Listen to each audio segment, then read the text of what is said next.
ಎಲ್ಲರಿಗೂ ನಮಸ್ಕಾರ. Welcome back to Snappy Knowledge. ನಾವು ಇವತ್ತಿನ ವಿಡಿಯೋದೊಳಗೆ ವಿಯೆನ್ನಾ ಕಾಂಗ್ರೆಸ್ ಬಗ್ಗೆ ತಿಳ್ಕೊಳ್ಳೋಣ ಅಂತ. ನೆಪೋಲಿಯನ್ನನ ಏಳಿಗೆ ಮತ್ತು ಅವರ ಪತನ ಯುರೋಪಿನಾದ್ಯಂತ ವ್ಯಾಪಕ ಪರಿಣಾಮವನ್ನು ಉಂಟು ಮಾಡಿರ್ತದೆ.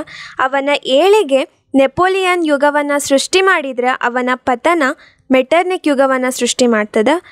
ನೆಪೋಲಿಯನ್ನನ ಅಂತಿಮ ಸೋಲಿಗೆ, ಪದಚ್ಯುತಿಗೆ, ಪತನಕ್ಕೆ ಪ್ರಮುಖ ಕಾರಣಿ ಪುರುಷ ಅಂತಂದರೆ ಮೆಟರ್ನಿಕ್. ಇವನು ಯುರೋಪಿನ ರಾಜಕಾರಣಿಗಳೊಳಗೆ ಅತ್ಯಂತ ಪ್ರಭಾವಶಾಲಿ ಆದವನು.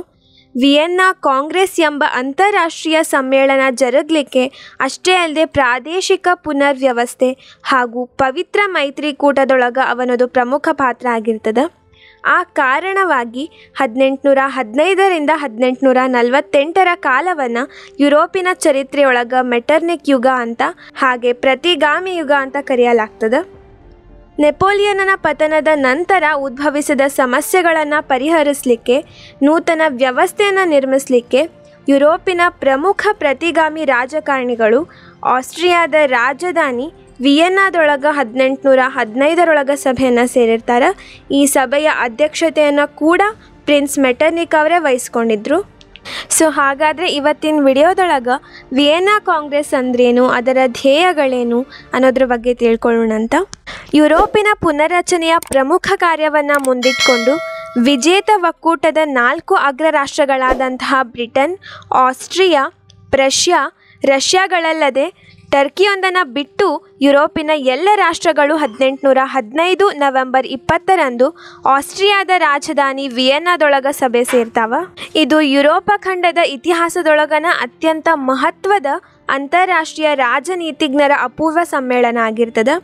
ಪ್ರತಿಭಾನ್ವಿತ ವ್ಯಕ್ತಿಗಳು ಈ ರೀತಿ ಒಂದೆಡೆಗೆ ಸೇರಿದಂತಹ ಮೊದಲ ಸಮ್ಮೇಳನ ಇದಾಗಿರ್ತದೆ. ವಿಯೆನ್ನಾ ಸಮ್ಮೇಳನದೊಳಗೆ ಭಾಗವಹಿಸಿದಂತಹ ಗಣ್ಯರಂತಂದರೆ ಆಸ್ಟ್ರಿಯಾದ ದೊರೆ 1ನೇ ಫ್ರಾನ್ಸಿಸ್, ಆಸ್ಟ್ರಿಯಾದ ಪ್ರಧಾನಿ ಪ್ರಿನ್ಸ್ ಮೆಟರ್ನಿಕ್, ರಷ್ಯಾದ ದೊರೆ 1ನೇ ಜಾರ್ ಅಲೆಕ್ಸಾಂಡರ್, ಪ್ರಷ್ಯಾದ ದೊರೆ 3ನೇ ಫ್ರೆಡ್ರಿಕ್ ವಿಲಿಯಂ, ಫ್ರಾನ್ಸ್ ಪ್ರತಿನಿಧಿ ಟೆಲ್ಲೆರಾಂಡ್, ಇಂಗ್ಲೆಂಡಿನ ಪ್ರತಿನಿಧಿ ಲಾರ್ಡ್ ಕ್ಯಾಸ್ಲರೆ, ರೋಮಿನ ಪೋಪ್ನ ಪ್ರತಿನಿಧಿ ಕಾರ್ಡಿನಲ್ ಶಲ್ವಿ, ಪ್ರಷ್ಯಾದ ಪ್ರಧಾನಮಂತ್ರಿ ಹರ್ಡನ್ಬರ್ಗ್ ಮತ್ತು ವೆಲ್ಟಂಬರ್ಗ್, ಬವೇರಿಯಾ, ಡೆನ್ಮಾರ್ಕ್ ದೇಶಗಳ ದೊರೆಗಳು, ಅನೇಕ ರಾಜಕುಮಾರರು, ರಾಯಭಾರಿಗಳು, ವಿದೇಶಾಂಗ ಮಂತ್ರಿಗಳು, ದಂಡನಾಯಕರು ಹಾಗೂ ಯುರೋಪಿನ ರಾಜನೀತಿಜ್ಞರು ಭಾಗವಹಿಸಿರ್ತಾರೆ. ಈಗ ವಿಯೆನ್ನಾ ಸಭೆಯ ಧ್ಯೇಯಗಳನ್ನು ಕುರಿತು ನೋಡೋದಾದ್ರೆ, ವಿಯೆನ್ನಾ ಸಭೆಯೊಳಗೆ ಭಾಗವಹಿಸಿದಂತಹ ಪ್ರಮುಖ ರಾಷ್ಟ್ರಗಳ ಪ್ರತಿನಿಧಿಗಳು ತಮ್ಮದೇ ಆದಂತಹ ಧ್ಯೇಯಗಳನ್ನು ಹೊಂದಿರ್ತಾರೆ. ಅವುಗಳ ಹಿಂದೆ ಸ್ವಾರ್ಥಗಳ ಈಡೇರಿಕೆನೇ ಇತ್ತು. ಅವುಗಳೇ ವಿಯೆನ್ನಾ ಸಭೆಯ ಪ್ರಮುಖ ಧ್ಯೇಯಗಳಾಗಿರ್ತವೆ.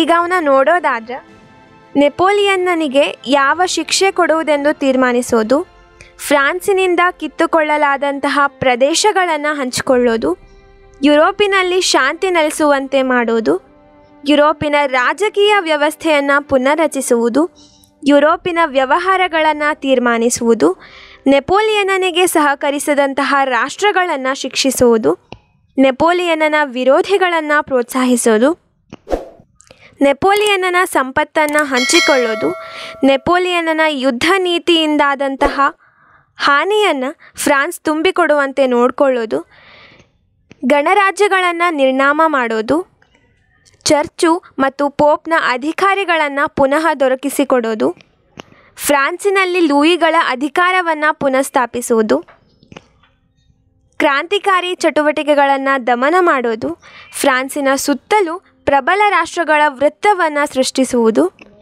ನ್ಯಾಯಬದ್ಧದ ತತ್ವದ ಪ್ರಕಾರ ರಾಜಪ್ರಭುತ್ವ ವ್ಯವಸ್ಥೆಯನ್ನು ಜಾರಿಗೆ ತರೋದು.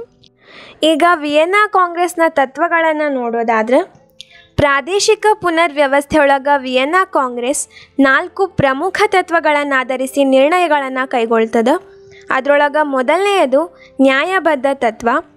ಈ ತತ್ವದ ಪ್ರಕಾರ 1789 ಫ್ರಾನ್ಸ್ ಕ್ರಾಂತಿಗಿಂತ ಪೂರ್ವದೊಳಗಿದ್ದಂತಹ ಸ್ಥಿತಿಯನ್ನು ನ್ಯಾಯಬದ್ಧವಾಗಿ ಪುನರ್ಸ್ಥಾಪಿಸೋದು, ಯುರೋಪಿನ ಎಲ್ಲ ರಾಷ್ಟ್ರಗಳ ಗಡಿಗಳನ್ನು ಹಿಂದಿನಂತೆ ಸೀಮಿತಗೊಳಿಸೋದು, ಫ್ರಾನ್ಸ್, ಸ್ಪೇನ್ ಮತ್ತು ನೇಪಲ್ಸ್ಗಳಲ್ಲಿ ಬೌರ್ಬೋನ್ ವಂಶಸ್ಥರನ್ನು ಪುನಃ ಸಿಂಹಾಸನಕ್ಕೆ ತರೋದು ಮತ್ತು ಹಾಲೆಂಡಿನೊಳಗೆ ಆರೆಂಜ್ ವಂಶಸ್ಥರನ್ನು ಪಿಡ್ಮಾಂಟ್ ಹಾಗೂ ಸಾರ್ಡಿನಿಯಾಗಳೊಳಗೆ ಸವಾಯ್ ವಂಶಸ್ಥರನ್ನು, ಇಟಲಿಯೊಳಗ ಪೋಪನ ಅಧಿಕಾರವನ್ನು ಪುನಃ ಸ್ಥಾಪಿಸಿ ಯಥಾಸ್ಥಿತಿಯನ್ನು ಕಾಪಾಡಿಕೊಳ್ಳೋದಾಗಿತ್ತು.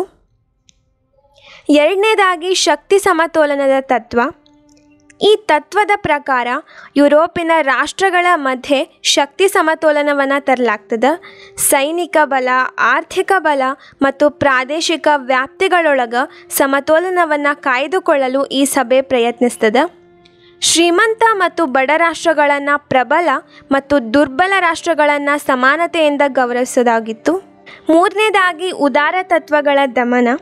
ಈ ಸಭೆಯ ಅಧ್ಯಕ್ಷ ಮತ್ತು ಕೆಲವು ಪ್ರತಿನಿಧಿಗಳು ಸಂಕುಚಿತ ಮನಸ್ಸಿನವರು ಮತ್ತು ಪ್ರಗತಿ ವಿರೋಧಿಗಳಾಗಿದ್ದು, ಫ್ರಾನ್ಸ್ ಕ್ರಾಂತಿ ಕಾಲದ ಸ್ವಾತಂತ್ರ್ಯ, ಸಮಾನತೆ, ಭ್ರಾತೃತ್ವ ಮತ್ತು ಪ್ರಜಾಪ್ರಭುತ್ವ ಮುಂತಾದ ತತ್ವಗಳು ಬೆಳೆಯದಂತೆ ನೋಡಿಕೊಂಡ್ರು. ಪ್ರಜಾಪ್ರಭುತ್ವ ವಿರೋಧಿಗಳಾದಂತಹ ಅವರು ರಾಜಪ್ರಭುತ್ವವನ್ನು ಒಪ್ಕೊಂಡು ಉದಾರ ತತ್ವಗಳನ್ನು ದಮನ ಮಾಡಿದರು. ಈಗಾಗಲೇ ಅಸ್ತಿತ್ವಕ್ಕೆ ಬಂದಿದ್ದಂತಹ ಗಣರಾಜ್ಯಗಳನ್ನು ನಿರ್ಮೂಲನೆಗೊಳಿಸಿ ಪುನಃ ಅರಸೊತ್ತಿಗೆಯನ್ನು ಸ್ಥಾಪಿಸಿದರು. ನಾಲ್ಕನೇದಾಗಿ ಗೌರವ ಮತ್ತು ಶಿಕ್ಷೆಯ ತತ್ವ. ಈ ತತ್ವದ ಪ್ರಕಾರ ನೆಪೋಲಿಯನ್ನನ ಸೋಲಿಗೆ ಸಹಕರಿಸಿದಂತಹ ರಾಷ್ಟ್ರಗಳನ್ನು ಗೌರವಿಸೋದು ಮತ್ತು ನೆಪೋಲಿಯನ್ನನ ಮಿತ್ರ ರಾಷ್ಟ್ರಗಳನ್ನು ಶಿಕ್ಷಿಸೋದು ಇದರ ಪ್ರಮುಖ ಅಂಶ ಆಗಿರ್ತದೆ. ಫ್ರಾನ್ಸ್ ದೇಶವು ವಿಜೇತ ರಾಷ್ಟ್ರಗಳಿಗೆ ಯುದ್ಧ ನಷ್ಟವನ್ನು ತುಂಬಿಕೊಡಬೇಕಾಗ್ತದೆ. ಜರ್ಮನಿ, ಪೋಲ್ಯಾಂಡ್, ಡೆನ್ಮಾರ್ಕ್ ಮತ್ತು ಇಟಲಿ ದೇಶಗಳನ್ನು ವಿಭಜಿಸುವ ಮೂಲಕ ಶಿಕ್ಷಿಸಲಾಗ್ತದೆ. ಯುದ್ಧದೊಳಗೆ ತೀವ್ರ ಹಾನಿಗೊಳಗಾದಂತಹ ರಾಷ್ಟ್ರಗಳಿಗೆ ಸೂಕ್ತ ಪರಿಹಾರವನ್ನು ನೀಡಲಾಯಿತು. ಸೊ ಇದಿಷ್ಟು ವಿಯೆನ್ನಾ ಕಾಂಗ್ರೆಸ್ ಬಗ್ಗೆ ಆಗಿತ್ತು. ಈ ವಿಡಿಯೋ ನಿಮಗೆ ಇಷ್ಟ ಆಗಿದ್ದರೆ ಲೈಕ್ ಮಾಡಿ, ಶೇರ್ ಮಾಡಿ, ಸಬ್ಸ್ಕ್ರೈಬ್ ಮಾಡಿ. Thanks for watching.